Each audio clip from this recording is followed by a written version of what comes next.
इसके साथ साथ कृषि में बड़ा निवेश होगा, एक बड़ा इंफ्रास्ट्रक्चर तैयार होगा। आज मुझे बताइए, अगर किसी ने कोल्ड स्टोरेज तैयार किया और कोल्ड स्टोरेज में एक आधे किसान ने अपनी उपज रखी, तब भी उसको मंडी सेस लगता है। अब वो नए कानून के तहत वो कोल्ड स्टोरेज भी मंडी बनेगी, तो बिना मंडी सेस के हमारा किसान बेच पाएगा, तो उसको लगातार जो सेस देना पड़ते हैं वो नहीं देना पड़ेगा। ये हमारे किसान को फायदा है। देवेंद्र जी, ये किसानों के हित की बात हो गई, लेकिन सबसे बड़ी समस्या जो है वो दिल्ली के तमाम सीमाओं पर बैठे किसान हैं, जिन्हें जो आंदोलन की राह पर उतरे हैं। कुछ किसान संगठन चाहते हैं सरकार से बात करें, कुछ कह रहे हैं हमें बात ही नहीं करनी जब तक किसान बिल रिपील नहीं होता। अब समाधान क्या है?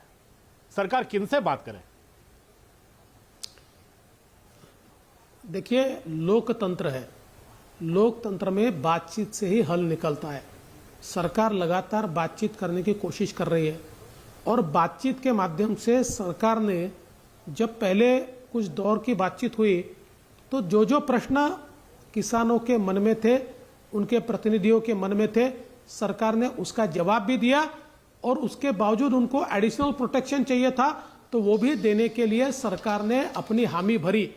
लेकिन कोई अगर ये तय करके बैठा है कि आंदोलन चलाना ही है, उसको समाप्त नहीं करना, अगर कोई सोया है तो जगाया जा सकता है, पर कोई सोने का नाटक कर रहा है तो जगाना बड़ा मुश्किल है।